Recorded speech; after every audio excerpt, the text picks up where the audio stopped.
Hey there, everyone. Welcome back to JoJo Illustrated. That's right. This is an episode of JoJo Illustrated where we are looking at every single issue of G.I. Joe, A Real American Hero, the comic book, going through them in sequential order and commenting on them page by page, panel by panel.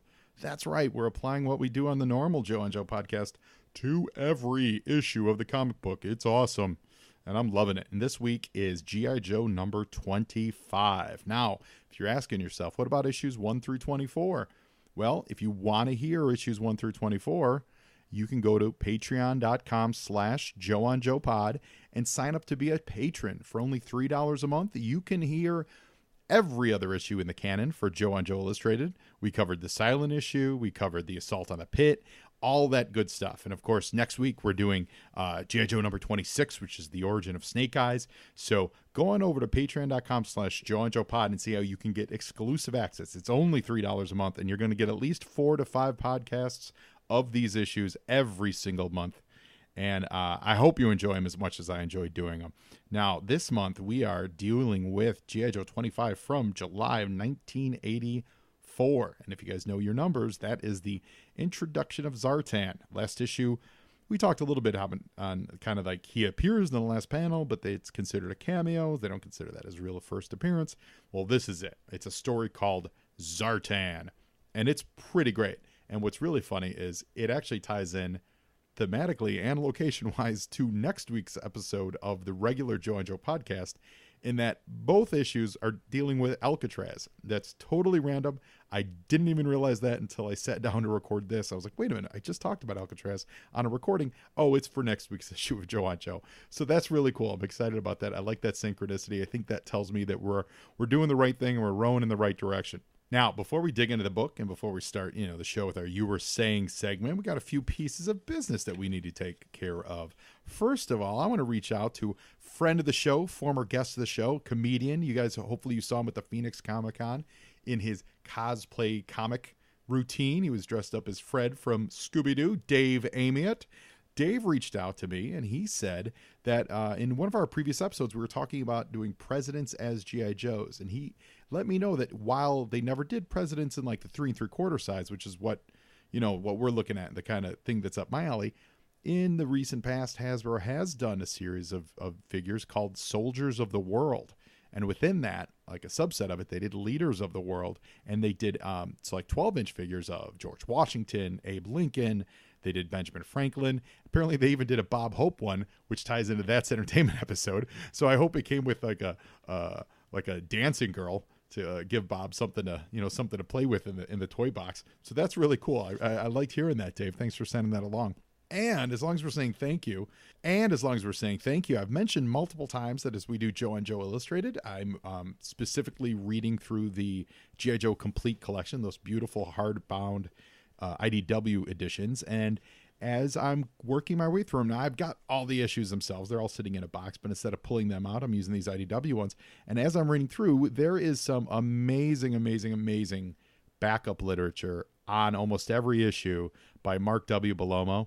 And I want to, if you're out there, I want to say thank you because it's fantastic. There's a lot of great factual stuff that Mark brings to the table in these books. And it really gives you some of the insight into like the in-the-moment creation of them. For example, this issue, it's also the first appearance of the Dreadnoks, if you ignore that one lone biker from last issue. If we're not really sure if he was a Dreadnok or not. He talks about how originally the Dreadnoks' actual origin came from Hasbro wanting to do Ewoks. Like they liked what was going on in Return of the Jedi so much, they wanted their version of the Ewoks, which makes me think when they appeared in the cartoon, they had the Fatal Fluffies. And so were the Fatal Fluffies like the Hasbro compromise? Since apparently, according to Mark, Larry Hama kind of put his foot down. It was like, we're not doing Ewoks. Like, we're not doing little fluffy creatures that assist Zartan. We're not doing it. And that's how they became Dreadnoks, like Ox, like Ewoks. And I got to think that it also had something to do with the Fatal Fluffies that ended up on the TV show. It's no way that's a coincidence. So that's really cool. So Mark, if you're out there, if you're listening, or if anyone knows him, just let him know that absolutely appreciate it. Love his stuff. Did a wonderful job. I really, really hope, and if anyone from IDW is listening, please keep making these books. Volume 9 I know was solicited on Amazon, and I know a bunch of us signed up to pre-purchase it, and then it got canceled. Sometimes retailers do that to kind of gauge what the demand in the market is, and then they'll pull it back. Hopefully they're not pulling it back for forever. Hopefully they're just going to relaunch it at a later date. But I'd love to see them keep up with this line and really get all these early Marvel Larry Hama's reprinted in this beautiful hardcover format. I think it's really great. And one final note before we start the show, another personal thank you and a personal shout out. Recently, I don't know if you guys are following the show on Twitter or Facebook. If you're not, please do go to @JoeOnJoePod. That's Twitter, Facebook, Instagram. Send me an email to joeandjoepod@gmail.com if you want to be on the show or just want to drop a line and say hi. But if you're following me on Instagram, I was recently posting a bunch of photos from a personal trip that I took to New York City. And while I was on that trip, meaning me, I guess I was solo. I don't know why I went to the royal we there. I had the pleasure of meeting our friends Steven and Paul from the G.I. Joeberg podcast. You guys know them. Steve was on my podcast about a couple months ago, and then I was a guest on their podcast a couple weeks later or before that. Well, I forget when the scheduling, but we were on each other's podcasts. They're from South Africa.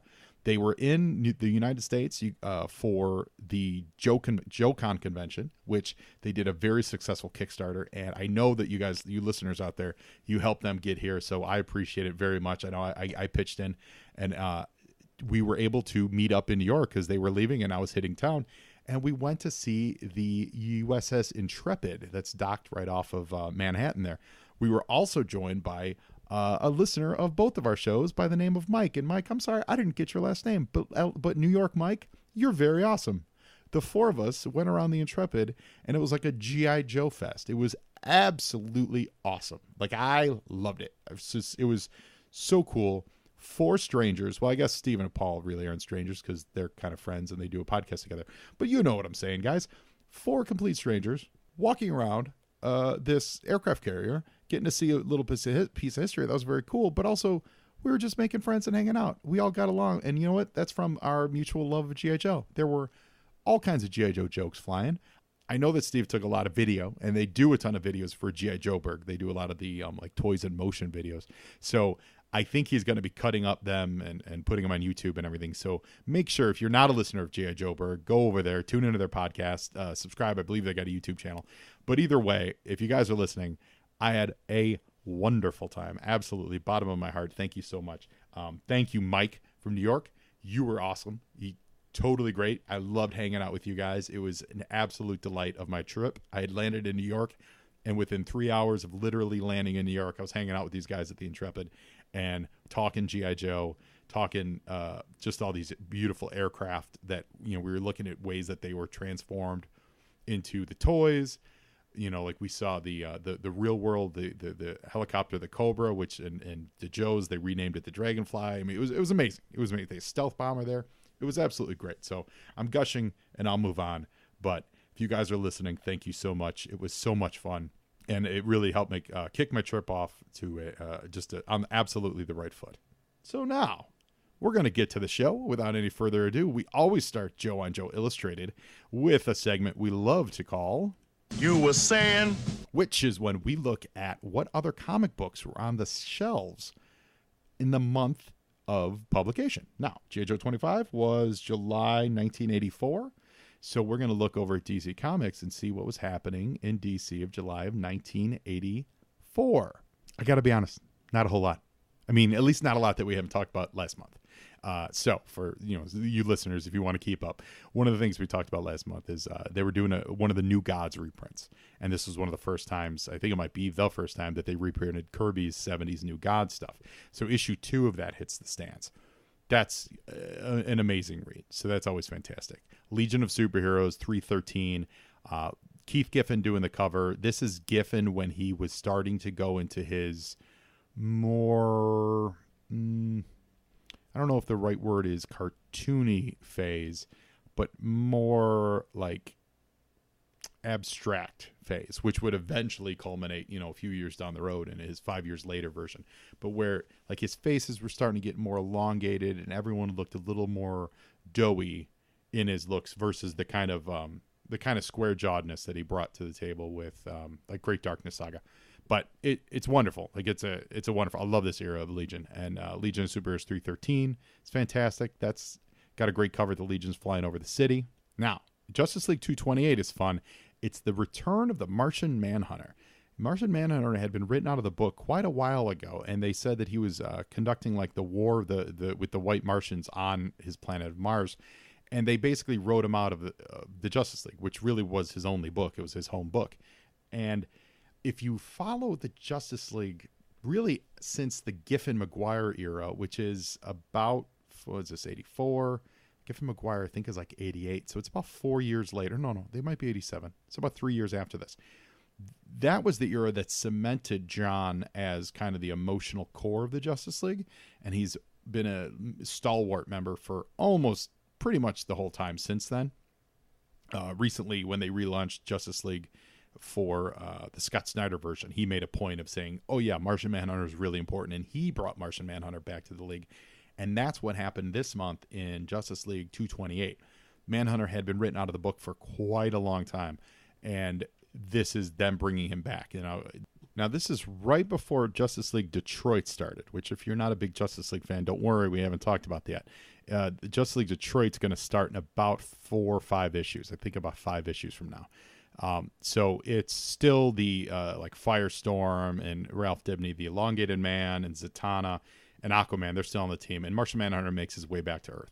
So it's cool. So as a big Martian Manhunter fan myself, and I am going back to the Oreos, I love to see Martian Manhunter used in the right way. So it's good to see him return back to the Justice League. I don't know what's going on in Sergeant Rock number 390, but the cover by Joe Kubert is super dope. It looks like it's Rock. I can't really tell for sure that it's Sergeant Rock on the cover, but it is a soldier beckoning you with his finger, like in that like stance when like if two people are going to fight and someone puts up their hand and they kind of wag their finger like, come on, like let's go. It's awesome. There's text on the cover. It says, come on, what are you waiting for? You and me have got a war to win. Listen, if you're not down with Joe Kubert, get down with him. His work, he passed away just a few years ago. His sons, Adam and Andy, are big time creators in the modern era. But Joe is just an absolute stalwart of the wartime comics. Like he did Sergeant Rock. Of course, he actually did a huge run on Hawkman. So he kind of designed the look of Hawkman. He was just a pivotal person in the war comics. Kind of like last month we talked about Russ Heath. Joe Kubert's in the same conversation, and possibly Kubert's reach went even further. If you don't know Joe Kubert's work, Google him, you'll see it, and then you'll actually go, oh yeah, wait, I've seen that guy's artwork, because he's so prolific. He was very quick too, and can't go any further. He opened up a school for comic book artists. I mean, if you want to be a comic book artist and you want to study at school, that's the only school to go to. That is absolutely the school to go to if you wanted to do that. The Joe Kubert School of Cartooning, I believe. It's a wonderful place to study. I took some correspondence courses from there years ago. They've got great material. And knowing Joe Kubert is just a master. He did a ton of Tarzan stuff. Like he's wonderful. I don't want to spend all day talking about Kubert because we could, but this cover, Sergeant Rock 390, check that out, is super, super dope. Kirby, speaking of Kirby, he's got Superpowers #1. Now, Superpowers, if you guys remember from back in the day, that was the line of, I think they were 4-inch. I don't feel like they were a little larger than the 3 3/4 inch figures, action figures from DC in the 80s. Marvel had their Secret Wars figures. DC had Superpowers, and usually like you squeeze Superman's legs and his arms would punch, kind of a thing. They weren't super articulated. They were a little stiff, but they looked really good. And they did a lot of really random characters. They actually did a lot of Kirby stuff because Kirby's New Gods were the villains of the piece. Like they were kind of the villains, and this tied in with the cartoon at the time as well. So they also did some comic books. I believe they did 3 volumes of Superpowers. There was one, I think, that had 6 issues. The next one was like 5 issues, and the next one was 4 issues, I believe. There was like a different number of issues each time. And it's later Kirby. You know, it is definitely later Kirby. It's a little looser. It's not as tight as some of the stuff just he was doing 10 years earlier. I believe Jack died in like 93. So this is about 10 years before he'd pass. However, it's still really cool Kirby. They've collected the superpowers in like an omnibus from DC recently, so this stuff's easy to get your hands on. But this month in July of '84, it's the first issue of his superpowers run. They were put together just like G.I. Joe to sell toys. So check out the superpower stuff. If you've never read it, it's really worth taking a look at, especially if you're a Kirby fan. Now, of course, the biggest book of the month. There's two books. The last 2 months we've been dealing in Tales of the Teen Titans, issue number 42 and 43. It was the first 2 parts of the Judas contract. Well, issue 44 hit the stands, and this is the one for the record books, everyone. It's the first appearance of Nightwing. So Dick Grayson had left the team about 4 or 5 months earlier because he was kind of done being Robin. He's like, I'm too old to wear the short pants. So in the middle of the Judas contract, he hears that all this stuff's going down with the Titans, and is like, I got to get back in the game. So this is the first time, and it's in the George Perez, what they call disco suit, meaning it is a crazy look. It's got like crazy yellow flare to it, a huge popped collar, and in my opinion, a little crazy. Listen, George Perez is one of my absolute top 5 favorite artists. When it comes to costume design, his costumes can get a little crazy. Like, they get a little intricate. And Nightwing is absolutely one of those costumes that's a little like, did you think this all the way through? But it's awesome. And New Teen Titans 44 is a collectible book. If you get your hands on it, it's absolutely a collectible book. I think it's maybe between like $60 and $80 these days. It's the first Nightwing. Whenever they do a Batman movie that's going to have, now Nightwing's shown up in stuff like cartoons and things like that, but whenever they do a big screen edition of Nightwing, this comic's going to pop. It's probably never going to be super collectible, just because there's a lot of copies of this book. Teen Titans was one of their most popular comics on the stands at the time, so there are a lot of copies and a lot of them in good shape. However, it is still a valuable book because demand will always go up for it, because it's Dick Grayson, it's Nightwing. It's great. And it's George Perez. I mean, it's wonderful. And, of course, the fantastically talented Marv Wolfman. Let's not forget him. Also this month is Teen Titans Annual number 3, which was the finale of the Judas contract. So that's the issue that kind of wrapped everything up. So you had 3 issues of the regular Titan series, and then you had the 4th one, which is the finale of the Judas contract. So that's by far the biggest thing that's going on at DC this month is the Judas contract ending, and it's really important. It's a very important series in the history of DC. So there you have it for DC Comics. You were saying? Now, over in Marvel Comics, we've got Alpha Flight number 12. Alpha Flight number 12 is John Byrne's book. It says the X-Men spin-off book. Now, John was Canadian, and he wanted to give Canada their own super team. And so back in the pages of X-Men, they introduced, I think it was Vindicator first. It was Vindicator or Guardian. He changed his name. It's Hudson, Heather Hudson, and the Hudsons who rescued Wolverine. They showed up, and he's got his Guardian outfit on, or Vindicator outfit, whatever. They changed the name a million times. And then then later, after they introduced him, they introduced the actual team of Alpha Flight, which is Sasquatch and North Star and Shaman and Puck and North Star's sister Aurora. And then, of course, there was Snowbird, and later on they would introduce Marina, and James' wife Heather Hudson would wear the Vindicator suit, etc., and so on. But issue 12 was huge because that's when James died. He put on the suit, and the suit exploded. It was like an Iron Man suit he would wear. It got like the Canadian flag all over. It's a good-looking suit. Well, he wore it, and it exploded, killing him. They would resurrect James Hudson like 6 or 7 times over the years. People complain about Jean Grey coming back. Jimmy Hudson is the one.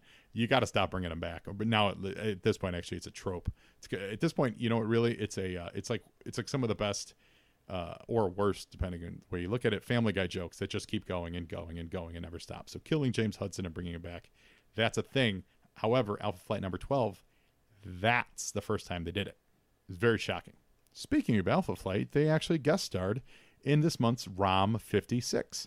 And you've got Marina from Alpha Flight.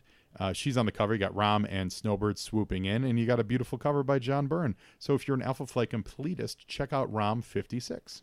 Also this month, Fantastic Four 268 has one of the coolest, probably one of the coolest fumetti kind of covers I've ever seen.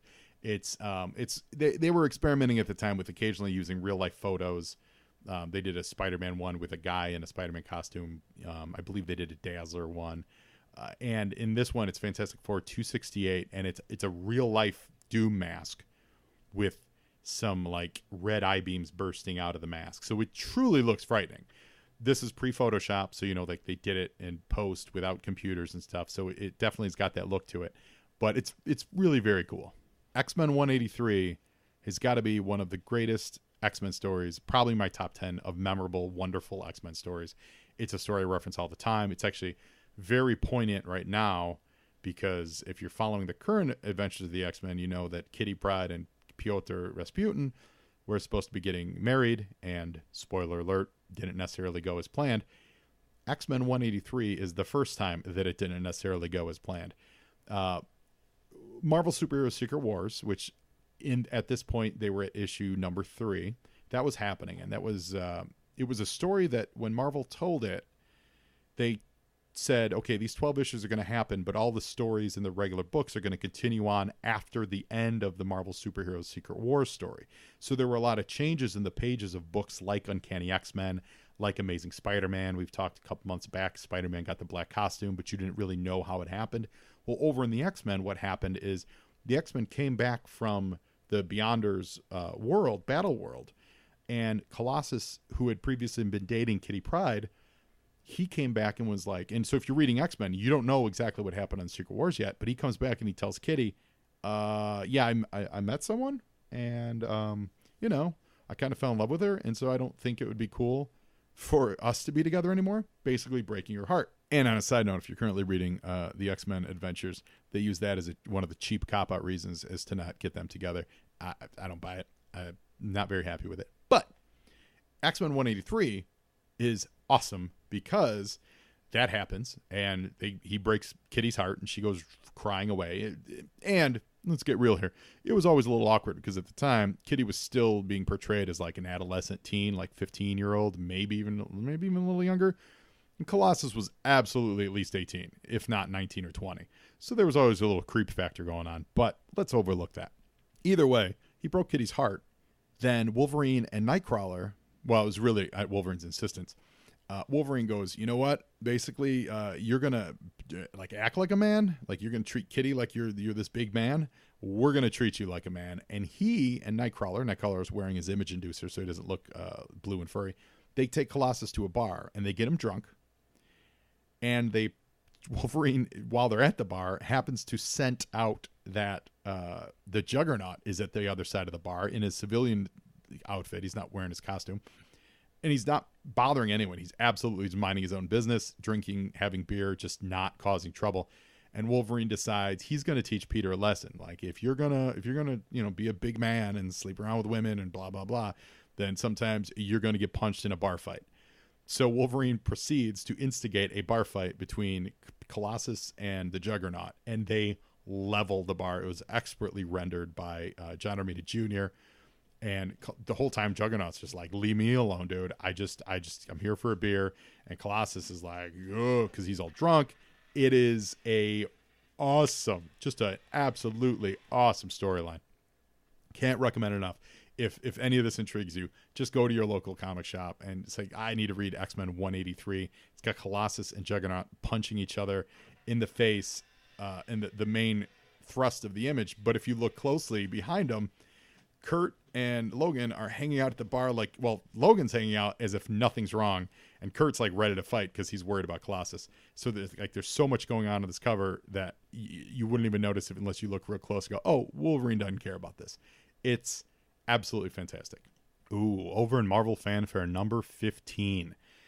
Now, if you're, we've talked a little bit about Marvel Fanfare before. Marvel Fanfare was the book that Marvel used to burn off a lot of their inventory stories. So a lot of their stories that they would have people write and draw just in case some other book was running late to the printer. And this one is gorgeously rendered by Barry Windsor Smith. He wrote it, he penciled it, he inked it, he colored it. The cover is absolutely gorgeous. It's like a headshot of Ben Grimm, and it says, "To Johnny from your best pal Benjamin." And the story is so much fun. It is Barry Windsor Smith at the height of his powers, doing a Thing story, and I can't recommend this book enough. Marvel Fanfare number 15. You got Thing's beautiful blue eyes on the cover. It is an absolutely stunning book. Check that out. And of course, G.I. Joe number 25, the first appearance of Zartan. So that's it for Marvel Comics. You were saying?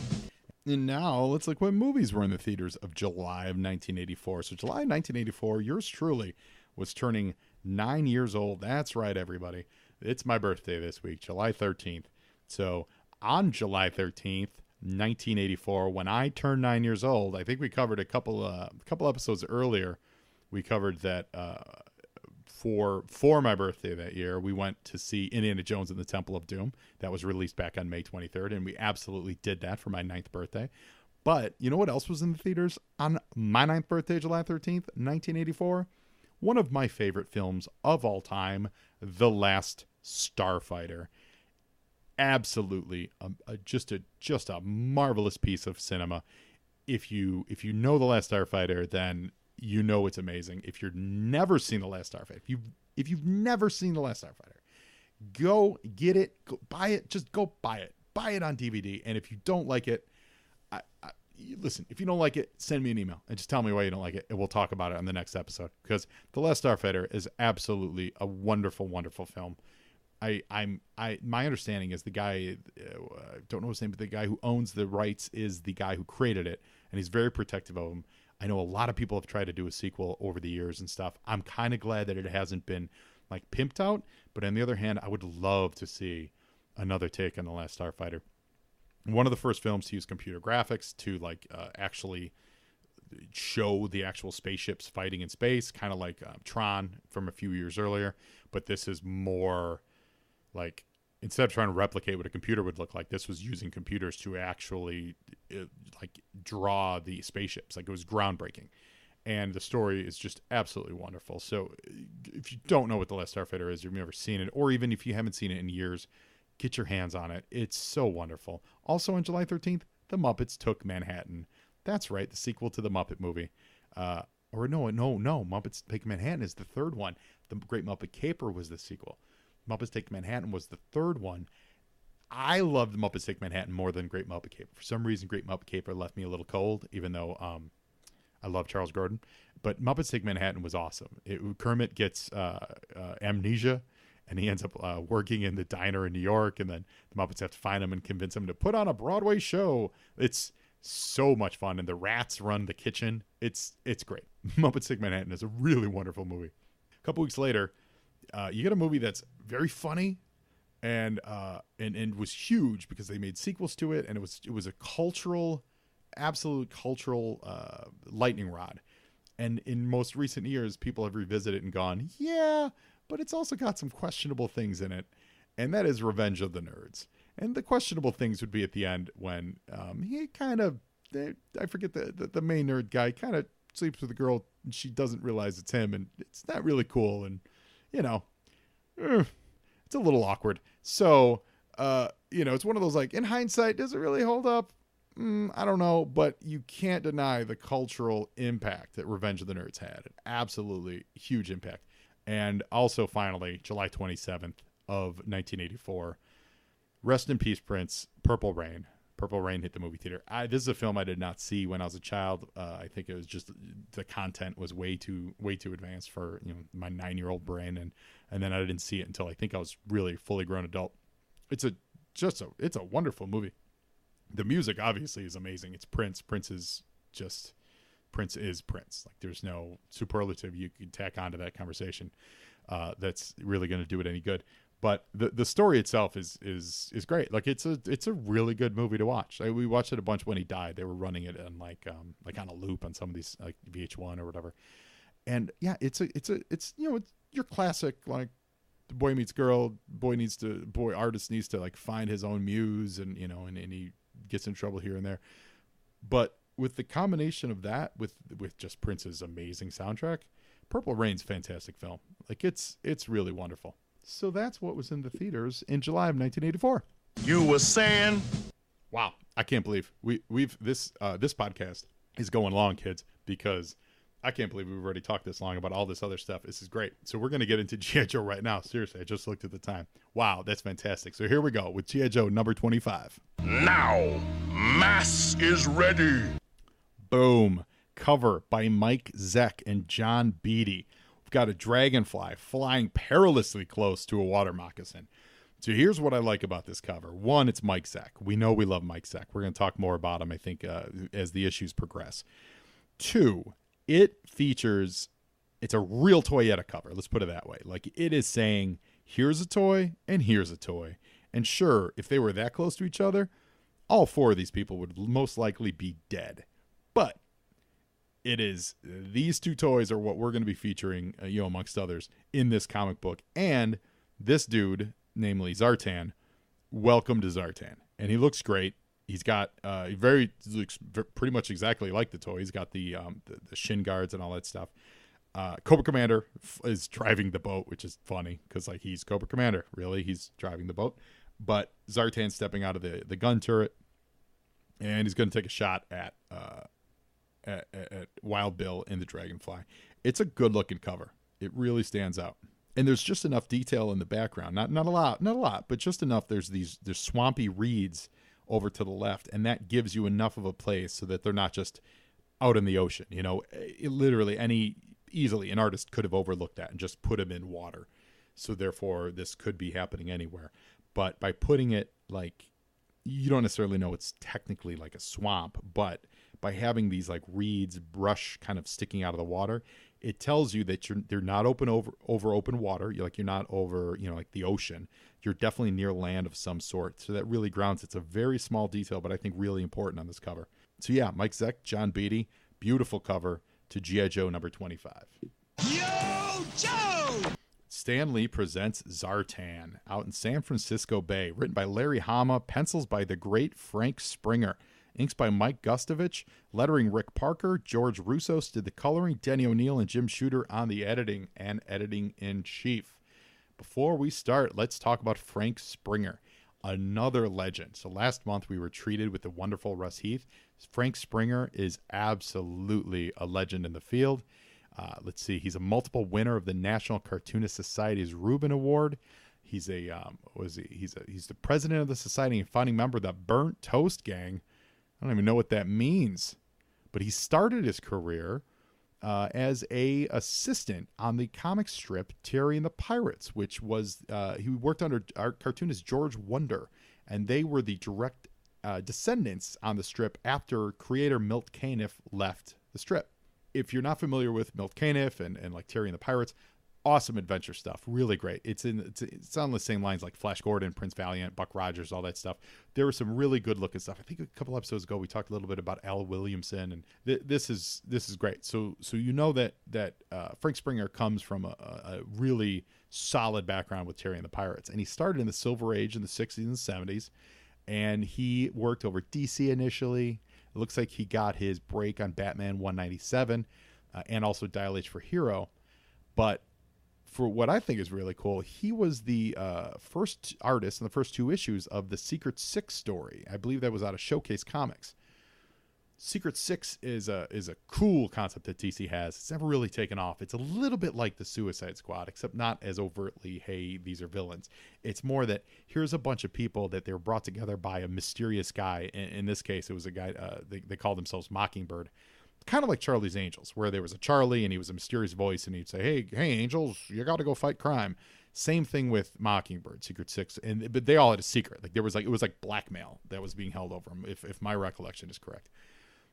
They revived it a few years back with actual supervillains as the Secret Six, which when I think who did it? Gail Simone, I believe, did it, and she used people like Catman. Bane, I think, was on the team. I think the Enchantress was on the team. And it's a really good series, but it plays very much like the Suicide Squad. So I always thought that was more of a, like, okay, well, it's just like Suicide Squad Part 2. But either way, it was a great book. So, no offense to Gail Simone, or, Dale Eaglesham, I think, did the artwork on it. A really great book, and they did awesome stuff with Catman.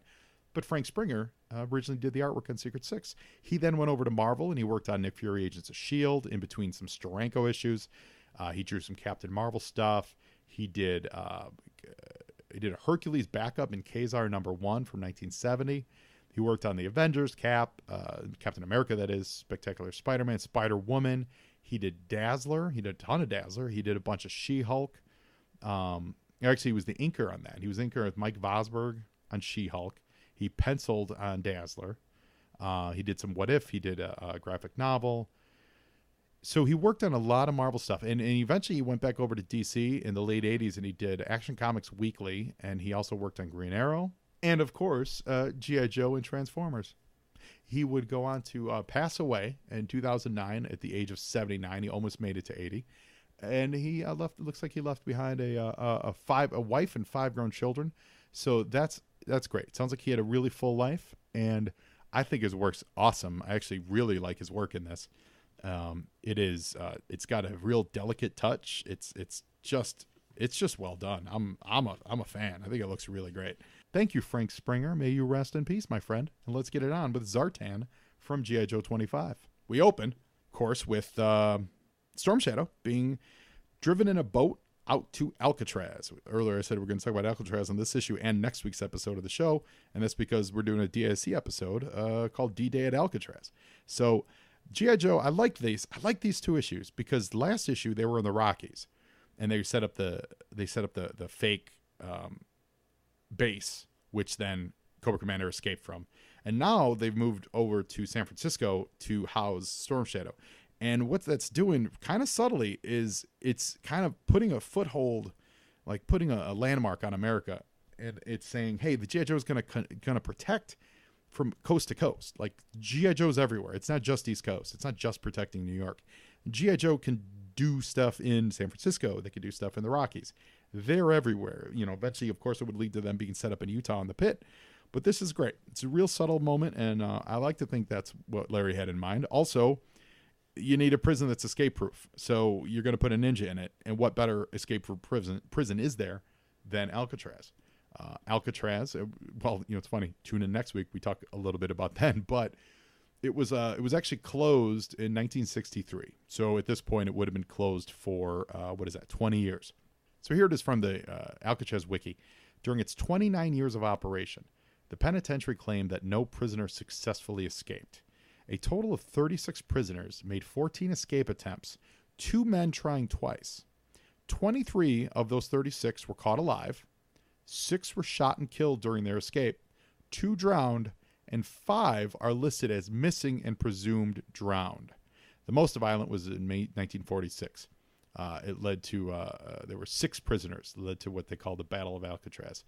And on June 1962, 3 guys, they carried out one of the most intricate attempts, which I believe was Frank Morris, John Anglin, and Clarence Anglin. Oh, those guys are brothers. I believe that's where, like, the Escape from Alcatraz, the Clint Eastwood movie, was based off of. Now, they say presumed dead. That's because they don't want to say that anyone escaped. The guys may have gotten out the bay. They don't know. I believe that's a mystery. And so what better place to lock up your Cobra Ninja than the most inescapable, yeah, escape-proof prison. We'll do with that. We'll do a escape-proof prison, Alcatraz, or as we like to call it, the Rock. Yo, Joe! And the Joes have they've got a welcoming committee waiting for him. Looks like Duke is waiting for Storm Shadow. Roadblock is dropping him off. Roadblock says, you must think you're Harry Houdini and Clint Eastwood rolled up in one package. We get a nice establishing shot of the pier to give us a sense of scale. They're walking them through all the hallways of the prison. So now we get to see just like these corridors of cells. And, eventually they land on one and they slam them in the prison. Now, when they slam them in this final panel on, we're on page 2 at this point. When they slam them in, we see that Storm Shadow's right arm has been exposed, so we get to see the Arashikage tattoo, which previously was glimpsed in issue number 21, of course. This will come into play very heavily next issue and a little later this issue because they reference that there's some similarities. But so it's real important that his arm is showing the tattoo. Overall, what I like about this page is that it moves, like it literally moves you through the space really well. We're on the dock, camera peels back. We get a sense, okay, here's the island. Here's, like they're heading inwards towards the island. We move back into the cell, get a little tighter on the cell. They're unshackling him, and then it's a close-up, a personal close-up between Roadblock, because he's talking about that that Storm Shadow cut up Gung Ho. So Gung Ho, we know, is still injured, and that Roadblock took it personally. But it moves you through the space. Yo, Joe! Meanwhile, in the Florida Everglades, it says not far from Chokoloskee. Now, Chokoloskee was teased at the end of last issue that there was a tracer that the Joes were following. That tracer Cobra was following the tracer, but the tracer was mailed to Chokoloskee. The Joes found a FedEx receipt saying it's going to Chokoloskee. So the Joes are headed there. Cobra's also headed there because that's where the tracer went. Cobra thinks the tracer is in the hilt of Storm Shadow's sword. They don't know that it's not. G.I. Joe doesn't know exactly what it is, but they're going to be sending guys down there to investigate. It's not the first glimpse, because we saw a little bit of the Water Moccasin last issue, but it's the first real glimpse of the Water Moccasin this issue. This is the widest cockpit of the Water Moccasin, so I'm going to say maybe this is a modified version. I can see maybe a 2-seater, but this is a straight up 3-seater Water Moccasin that Baroness, Commander, and Destro are riding down in. Now, and also, if you look closely, the pilot is not Copperhead. At least he's not in his Copperhead outfit. If you guys recall, in one of those early issues, I guess around issue 8 or something like that, Cobra Commander is talking to one of the other random soldiers, that just kind of generic soldiers, and he actually refers to one of them as Copperhead.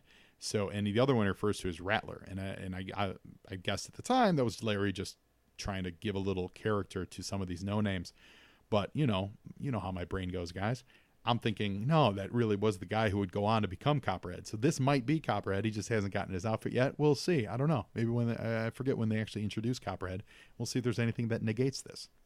But as they head down into this swampy swampland, here comes our favorite bad guy, Zartan, everybody. And he's riding the skimmer, the little jet ski, the swamp jet ski that he came with as a toy. So this is all very toyetic. This is all very, oh my God, I got that on the shelf. And he does a ski jump over the Water Moccasin as they sail into his harbor. Yo, Joe! And Zartan welcomes them. It's a really rundown shack in the swamp. It looks like some kind of kill house from Dexter. And yet, when they get inside, basically Zartan says, "You don't like this rustic look?" And he flips a couple switches, or hits a trigger in his finger, and it's high tech and modern. Basically, it's all camouflaged, so it can look like whatever you want.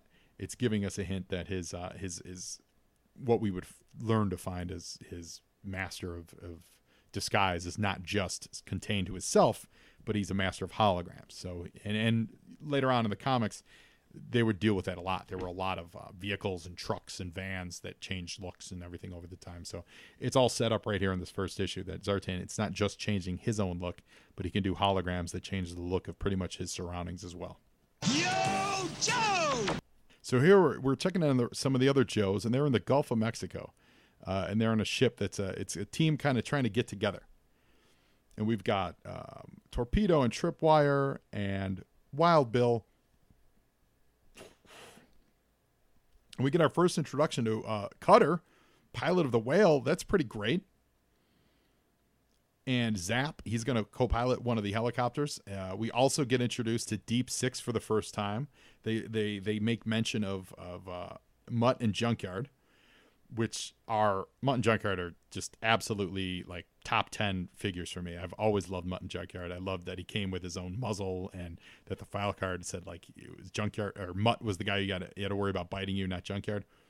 And this little like mess hall scene that they've got on this page is just a wonderful like conglomeration of the Joes hanging out. Tripwire, there's Rock and Roll, Airborne, there's Torpedo, there's Mutt and Junkyard. I will say this, for the first appearance of Junkyard in this comic book, that is not a well-behaved dog. I love Junkyard. I do. I love him. He is not a well-behaved dog in this comic book, and I think it's funny. I think it's great because it just adds character, and it also kind of adds a weird poignancy to like when the chips are down, Junkyard's smart enough to buckle down and help the team out, but in the meantime, he's just a lovable little nut. Like if he were my dog, I would just be like, you're insane. Like, you're a nut job. You're a good dog, but you're nuts. Because Mutt absolutely cannot control Junkyard in the scene. It's great. Yo, Joe! And we see, Junkyard's just licking Zap, just making out with his face. And Rock and Roll says, notice which one of them's wearing the muzzle.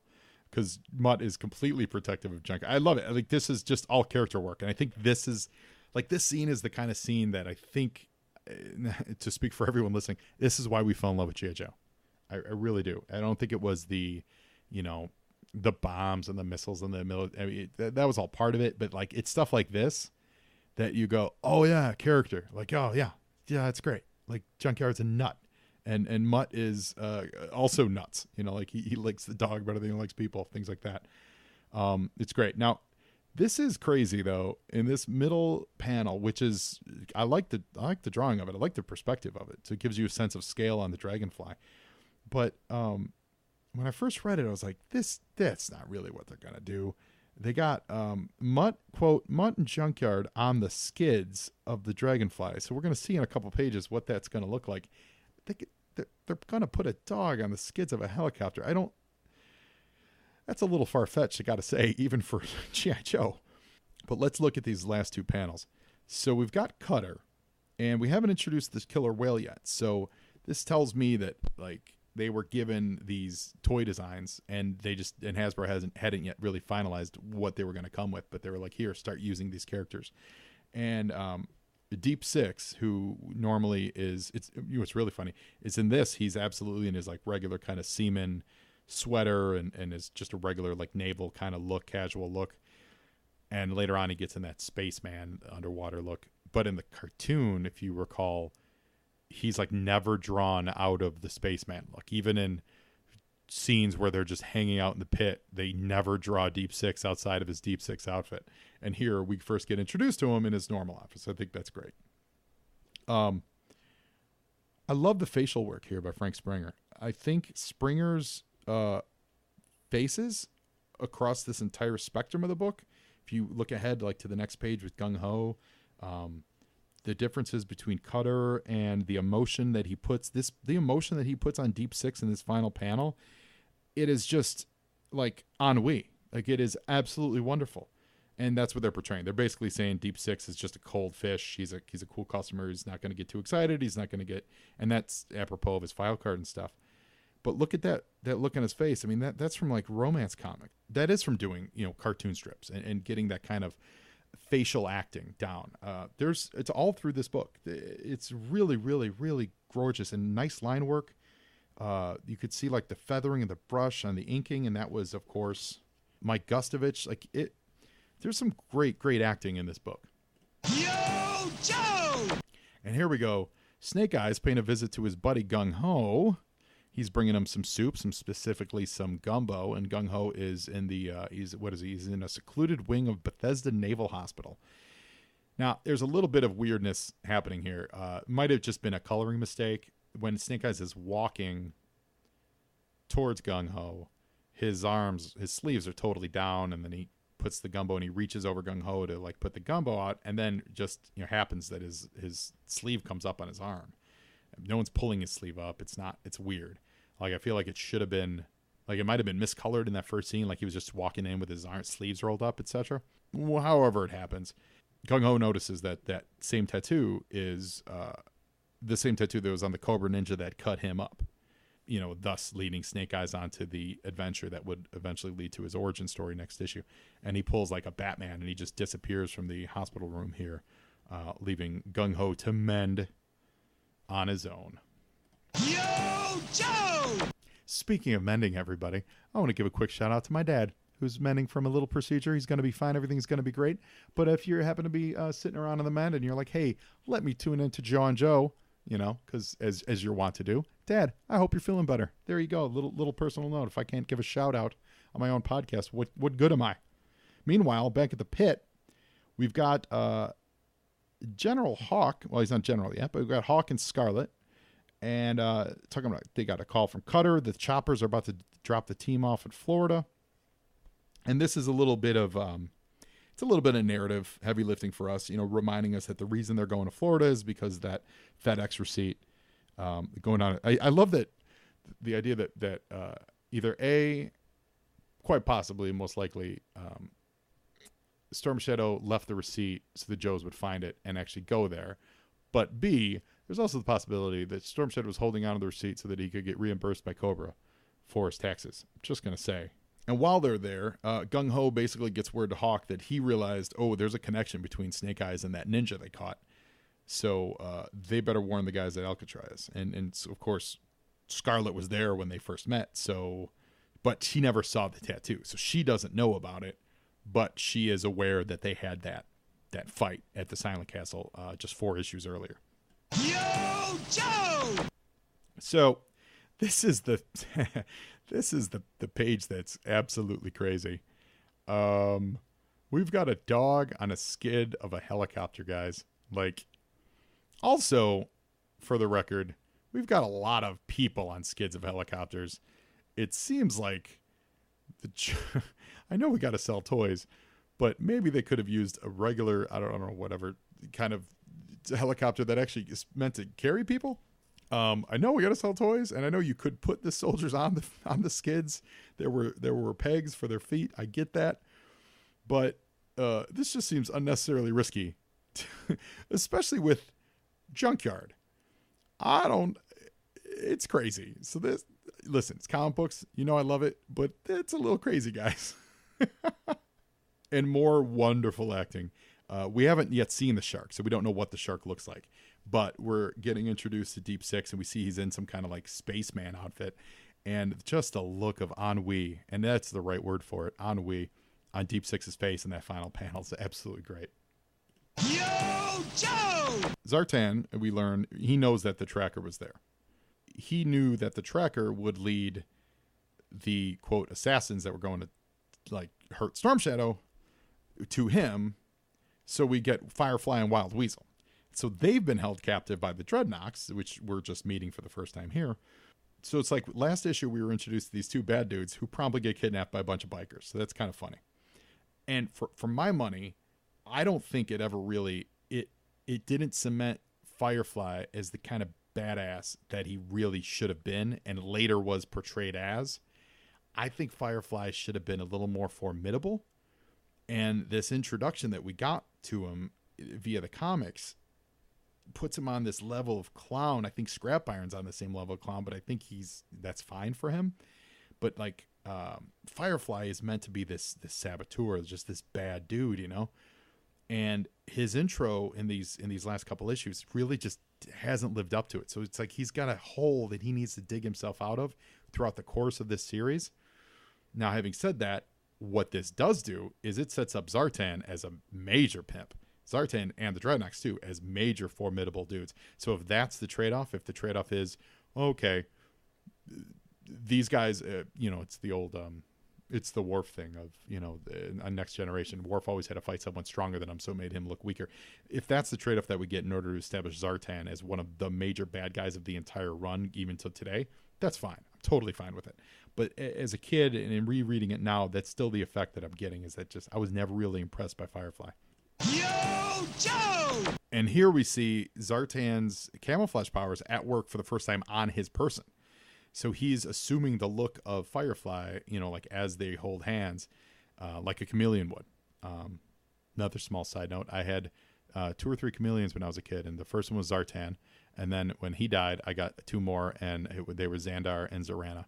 Just saying, you got to do that. If you're going to get chameleons, of course, you're going to name them Zartan and Xandar and Zorana. And this is great. This is Zartan at the end of this page. This is Zartan doing exactly what I was just complaining about. He's basically saying we need to give the illustrious Firefly a chance to redeem himself after his ignominious failure and capture. So he sends you take the swamp cruiser and you go capture the guy. So he's even like taking charge in this moment. Zartan is. And don't bother to come back if you fail. Love the camera work on this. I love that Springer just chose to give Zartan this full body shot. Just put the camera right there on the floor, right there by his boots, and just it puts Zartan in just such this position of power. Meanwhile, Cobra Commander's in the room. Like Cobra Commander could be saying all this, but no, Zartan's taking charge. It's great because it's Zartan's crib. We also get the first appearance. Previous page was Torch, of course, and we got Buzzer and Ripper.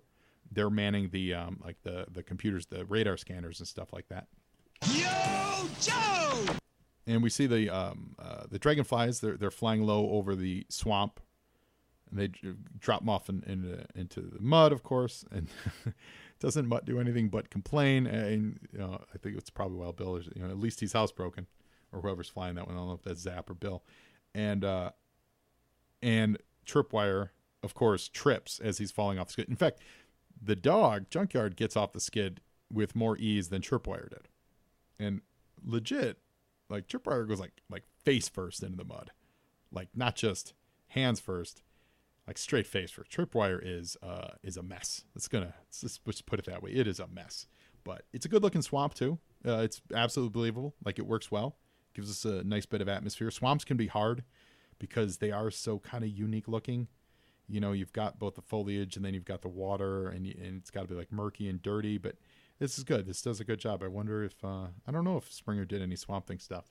Let's take a look. Just a quick scan of his bio. I don't see any real Swamp Thing or Man Thing stuff, but I like what he did here. I think it looks pretty good. It actually looks a little like Dagobah. Yo, Joe! And right away, Junkyard is doing exactly what I was talking about. Like he's just running, just absolutely taking off. He's got a scent. That's cool, but he's just taken off. Meanwhile, the Water Moccasin, which it's illustrated wise, we've got both guys in the gunner ship here, which Mark Bellomo pointed out in his notes. A little bit of a drawing error. You get both Scrap Iron and Firefly. No one's piloting it. They're both in the turret, so that's a little bit of a misdraw. But it is like launching itself at them. It's like in Die Hard 4, Bruce Willis launching the car at the helicopter. It's like they stole that idea from this panel. But what's cool is the Fireflies or Dragonflies are taking the attack from Firefly and the Water Moccasin. So the way this fight plays out is the Water Moccasin is attacking the guys in the helicopters, not realizing that they just dropped off these other 4 Joes to go through the swamp and manually, find the tracer. So that works really well for him. Torpedo says, worry about it later. We'll keep moving. And I like this. Wild Bill, should we open up on this guy? Asks Zap. Negative, not until he initiates hostilities. Zap says, he's trying to shoot me down. Can we consider this an initiation of hostilities? That's pretty great. Yo, Joe! And again, Tripwire continues to want to go back to the fight, but Torpedo's like, no, man, they're adults. They'll deal with it. This is that, it's funny. This is that like professionalism that we've seen in every other issue of the cartoon or comic book rather, where something like this happens. The Joes almost to a man are always like, no, like they're fine. We don't need a break. We know what we're doing. They know what they're doing. Let them be. And it's funny that Tripwire, who's always been shown as, clumsy and a little goofy, a little silly, is like, can't we go help these guys? It's like, no, we got a mission. We're going to go do our mission. They're going to do theirs. Yo, Joe! Meanwhile, back at Alcatraz, that's a cool panel. Roadblock and Duke, and it looks like that might be Short Fuse or Steeler with them, actually. They're hustling down to Storm Shadow's cell because, Hawk thinks that he's going to break out, and these guys are like, no. But it's really nice perspective. You get a great vanishing point on the jail cells, and and what's great is that it's a tight panel. There's not a lot of space to work on this page because we got a lot of action going on back in the swamp.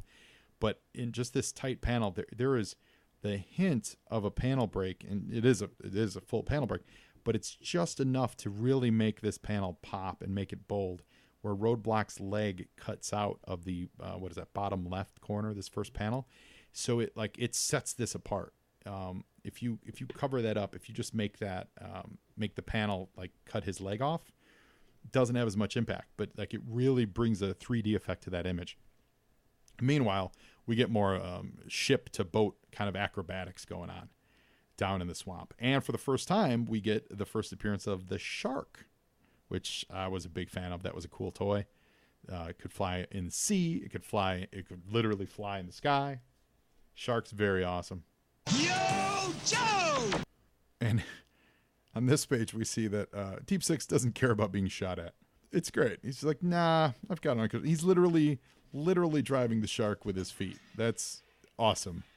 And he gives enough cover for the helicopters to fly away without getting shot at any further. And they don't have to engage anymore with the Water Moccasin. Yo, Joe! Now we see the capabilities of the shark. He dove underneath the water, went underneath the boat, and then he came down screaming from the sky. So he went underwater, up into the sky, and then turned around and dive bombed the Water Moccasin, which they just bail out because they're not going to be able to, turn it around and get at them. So Scrap Iron and Firefly, they get dunked in the drink while the ship explodes. Like it's just a wonderful demonstration of the toy and how the toy is supposed to be used during play. So very smart on all parties involved. Meanwhile, at Alcatraz, we see that the cell seems to be empty, and it is Steeler. And Roadblock suggests that in order to flush him out, we just shoot up the cell.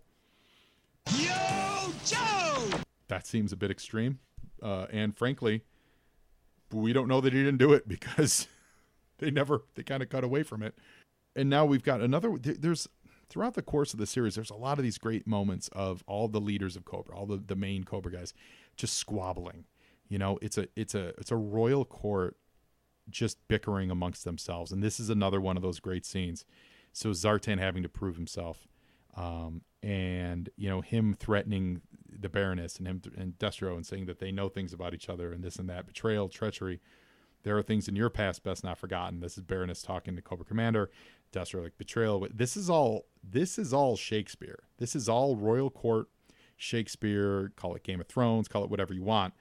And Larry revisits this a lot in the pages of J. Joe, specifically with Cobras. Like it's all drama, intrigue, backstabbing, and this is another one of those pages. Very awesome. And Zartan, being a shape changer, works to massive effect. Yo, Joe! And this is where another part where Junkyard's crazy. He is on a tear through the swamp. He is absolutely on a tear. I feel like Junkyard could be like my dog. Like, just not listening. Like, he loves Mutt, and he knows what's going on, but he is not slowing down. Mutt even threatens to take away his rubber bone, and no more, quote, walkies without a leash. Walkies. That's so awesome and great. And that's a dog honor. That's awesome. I loved it. I love seeing it. And it's Torpedo who's telling him, you know what? Let's see what the dog has to say.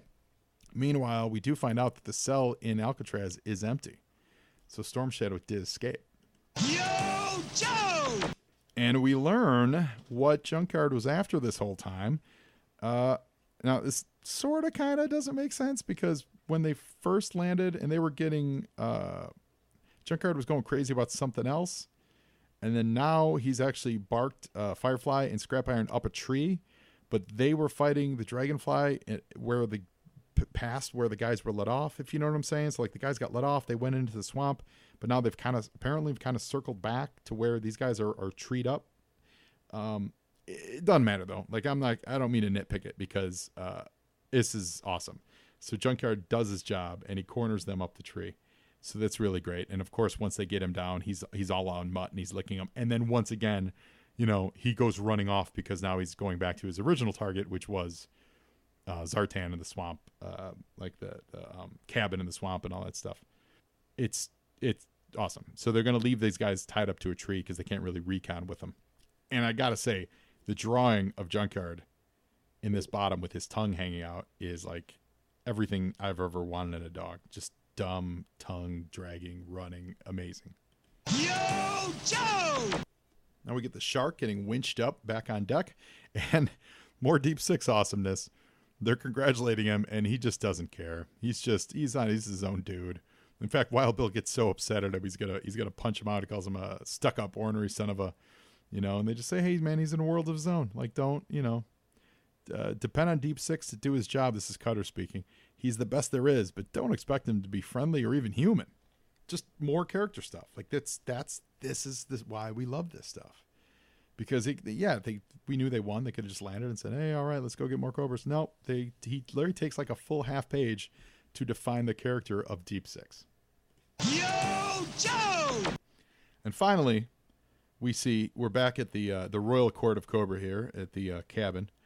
And Cobra Commander talking about like a loyalty test kind of a thing, and Zartan hears something at the front door, and there's a dog at the front door, and of course it's Junkyard, but Zartan, he thinks it's a stray, so he's going to put it out of its misery. Because remember, the Cobra doesn't know that there were Joes on the skis of those helicopters that jumped off it.